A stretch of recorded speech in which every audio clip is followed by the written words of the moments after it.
The void is full of something. Can you see it? Shalom.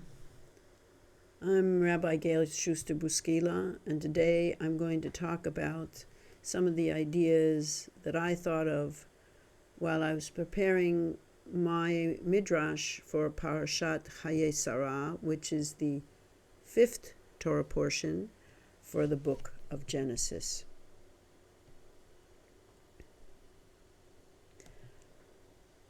And I'm just going to read a little bit of the Torah portion and a little bit of the Midrash.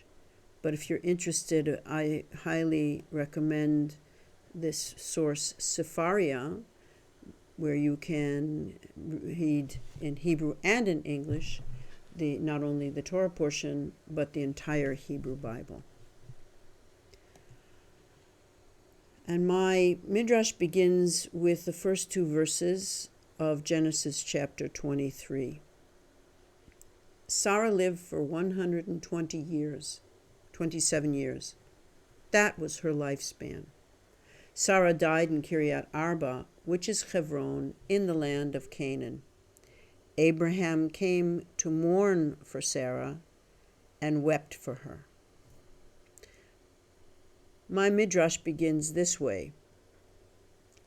On the day that Sarah died, Abraham's life was like a broken glass, small fragile pieces of nothing that signified the end.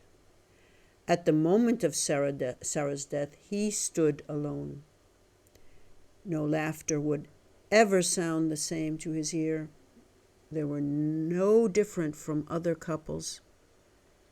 One died first, leaving the other behind to make the necessary arrangements for the burial. This is how I connect to the beginning with the black slide and the question about a void. Those of us who have lost spouses, as I have come to feel a void. And I wanted to talk a little about the void and how I see it connecting to this parasha. First of all, I have 2 more questions that I'd like to ask about the parasha. I'd like to ask, did Abraham experience a void after Sarah died? That's going to be hard for us to know. And did he obsess about her grave to fill that void? It does say in the text, and there are commentators who have mentioned, that this was the first time anyone wept for anyone in the Hebrew Bible. I grew up in the 20th century, and it was hard for men to show their emotions. Things may have changed a bit now, but Abraham certainly may have been terribly affected by Sarah's death. Which is why I feel that these are important questions to discuss. What actually is a void? Is it nothing? Physicists, and this one in particular, Marcelo Gleiser, here in his lecture on NPR, talks about avoiding the void. And he has what is listed here as a brief history of nothingness. And he says that physical reality is now seen as consisting of fundamental fields and their excitations. There is no such thing as an empty space. After losing my husband, of course, I had an empty space, but it wasn't tangible. He was gone, I was here. Those of us who lose loved ones, we're still here, they're gone. Their place in our existence has not been taken by someone else, but there is no void, at least not where I could see it. Maybe there was a void in my heart, in my mind, we call it our nefesh, and in our soul, however you might describe the psychological problems. And the physicist said there is no nothingness, there's no empty space, so something must have filled it up.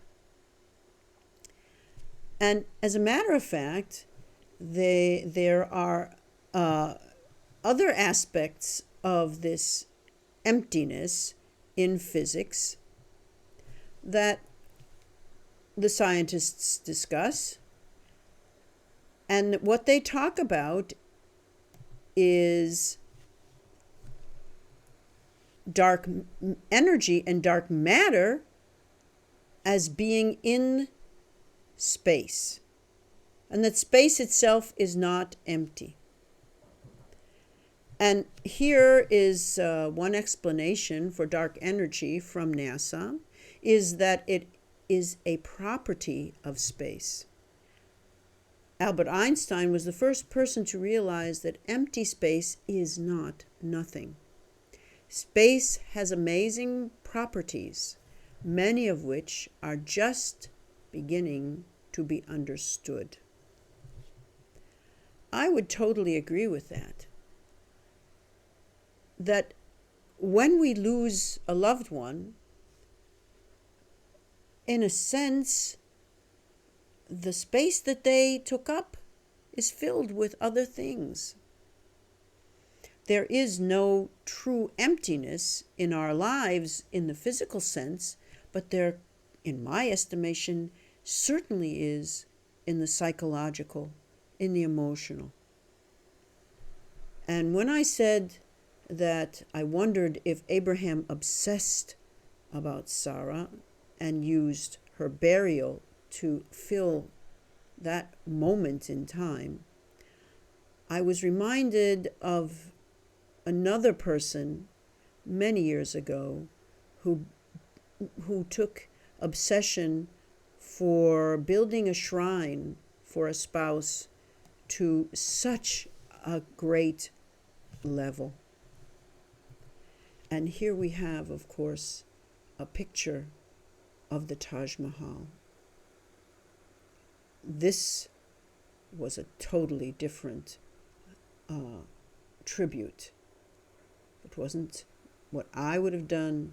It wasn't maybe what you would have done or anybody that I know would have done. But it certainly is different. It fills a space, but it couldn't replace her. Nothing can replace the spouse. Nothing can replace the loved one that is gone.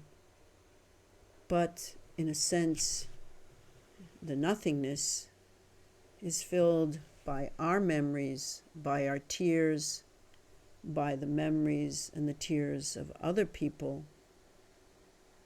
And even though we might not build a Taj Mahal, our lives also can be a tribute to that person, and their lives continue as we go along with our memories.